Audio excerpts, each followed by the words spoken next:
What's up, guys? Alex Fischbein here. I was the host of The Atlantic Files if you were checking out our podcasts. And I am a regular contributor on Basketball Society. And I'm here to give you the first installment of Fisch's Friday Rant on video. I have been writing the Fisch's Friday Rant for the last few weeks now.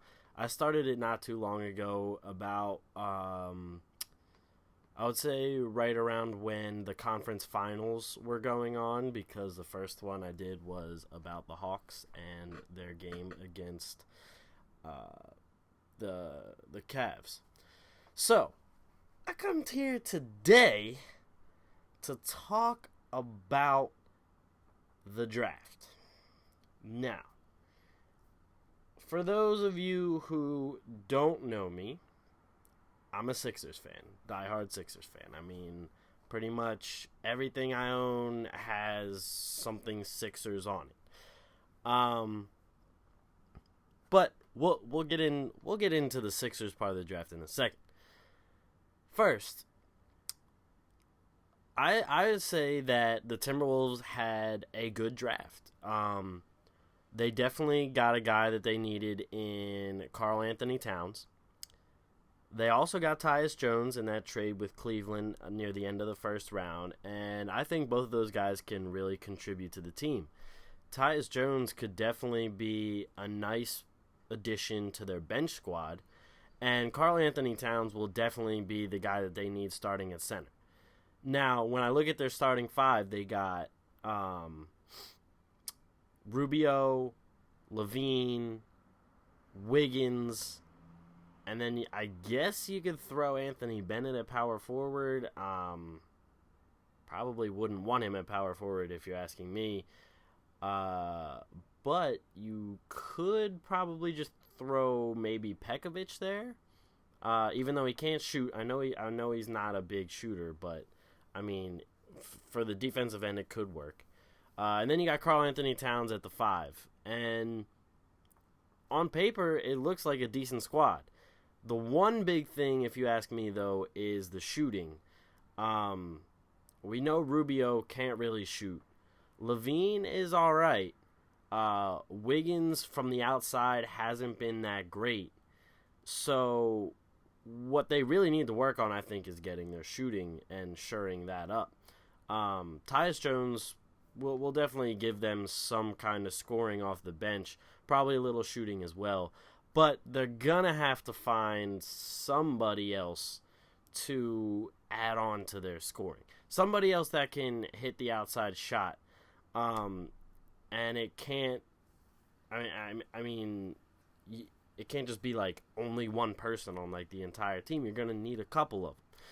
But as far as the draft goes tonight, I think Minnesota had a great draft. So moving on to the Lakers, I think they also had a pretty good draft. They got D'Angelo Russell at number 2, which, no disrespect, but I hate you guys for that. And then they got Larry Nance Jr. At the end of the first round.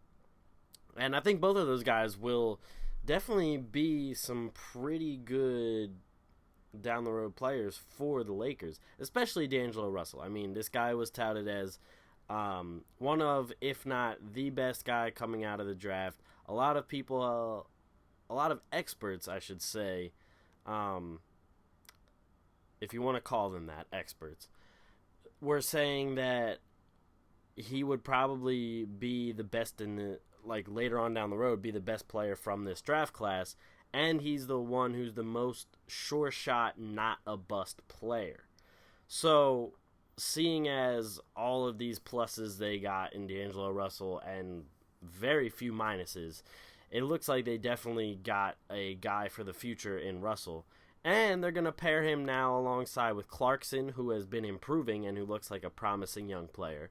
Well, for now, Kobe, obviously. Then you got Julius Randle coming back from injury, who also looks like another promising young player.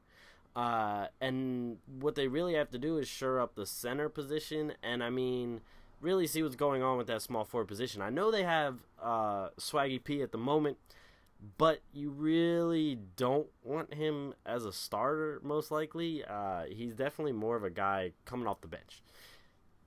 I mean, Swaggy P, that's what he does best. It's come off the bench, give you some kind of crazy scoring, and he goes on about how he gets buckets and how his arm doesn't have tats because it's for getting buckets and all that kind of stuff. Whatever he does, it's better coming off the bench than starting. So they have a promising future, the Lakers do. A lot of it will actually depend on the offseason. So for like that power forward or center spot, if they get LaMarcus Aldridge or if they get Kevin Love, that'll be huge. That'll be great for the Lakers. And then if they could probably get someone to throw in at small forward too, it doesn't even have to be like a superstar right yet, but if they could get somebody to at least start, that also would be ideal for the Lakers. And I think their future is definitely looking up at least. So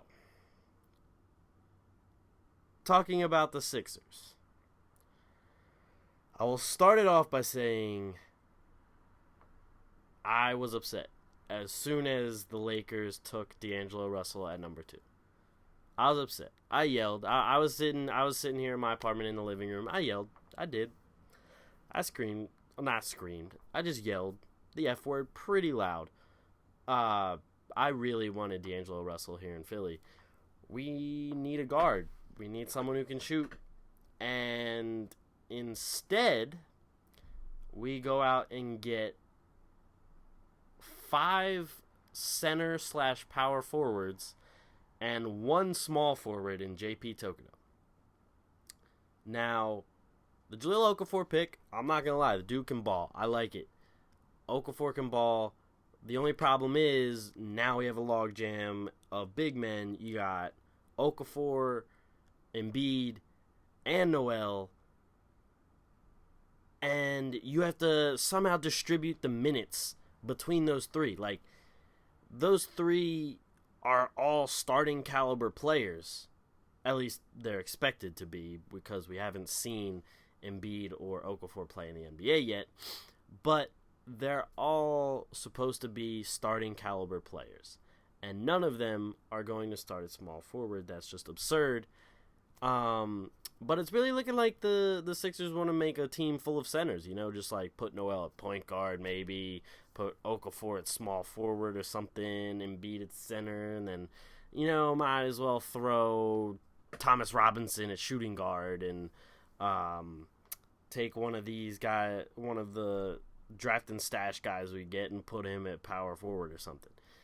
It's honestly, it was frustrating. I mean, just watching each pick come up and be like, all right, there's these guards on the board. Maybe we can get one of them. Maybe they can help contribute. And then each time them saying, oh, another center. Oh, this time a power forward. Oh, maybe we can... No, another center.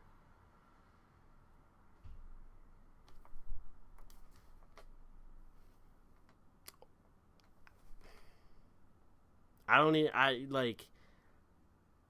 like the Okafor pick, and I did like the Tokoto pick. Tokoto could be an exciting player off the bench, giving you some big highlight dunks and big highlight plays on defense and offense. Maybe not exactly like KJ McDaniels, but along those lines. But we come into the draft with a need for guards, and we don't pick one. What kind of sense does that make? It doesn't make any sense. I've been trusting Hinkie. I still trust Hinkie. I'm still trusting the process. But my patience is getting a little thin, and it's getting thinner as time goes on. It's getting to the point where it's like just kind of annoying right now. Like, I thought, like, oh, this is going to be the draft where we really make moves, where we really start to get things together. And that didn't really happen at all. So I'm just curious to see what will happen next. But to round out the top five, then you had the Knicks with Porzingis. I'm not gonna lie, I laughed because of the Knicks fans' reactions and that kid crying, and all of them just booing the whole thing. That was the one guy that I wanted the Sixers to stay away from. I wouldn't be surprised if he ends up proving me wrong, because normally when I talk crap on anyone, they normally prove me wrong. But that was the one guy that I would have been very pissed off if the Sixers got. Okafor I'm cool about. Obviously, I would have loved Russell. I would have been cool with picking Mario Hezonja at number 3. But Porzingis, I would have been pretty upset. So, Knicks fans, good luck with that. You guys did get Jerry and Grant, so consolation prize maybe. So have fun with that one. And then number 5, pretty sure it was the Magic. They ended up with Mario Hezonja. Definitely looks like a pretty good guy. Definitely looks like he can ball, like he can hang with these people, with NBA players. He's looked at as one of the best shooters in the draft, and dude's got a cockiness about him that could be a good thing. They said nobody's really had this kind of cockiness since Kobe. I've seen a couple people say that from like CBS and NBC, and I mean that it could be good or bad. If he has the skills there, maybe not like Kobe-like skills, but if he has some skills there, and with that kind of attitude, that could vault him up a little bit just to gets himself going, gets himself in the gym all the time, that kind of thing. Personally, I thought it was hilarious when asked if he went to see Lionel Messi and he said, "Let Messi come see me." I thought that was hilarious, but he should be a nice piece for the Magic. I know they wanted Porzingis. There was a lot of rumors going around that they really wanted Porzingis, but I think Hezonja will be pretty good for them. So yeah, that ends this week's Fish's Friday Rants, and I will try to keep going with this video thing from now on. So make sure you guys check out the site, check out when I post these videos on our YouTube, subscribe to the YouTube, and follow our website. Thank you guys for watching. If you liked the video, please drop a like, subscribe, everything, and I will see you guys next week.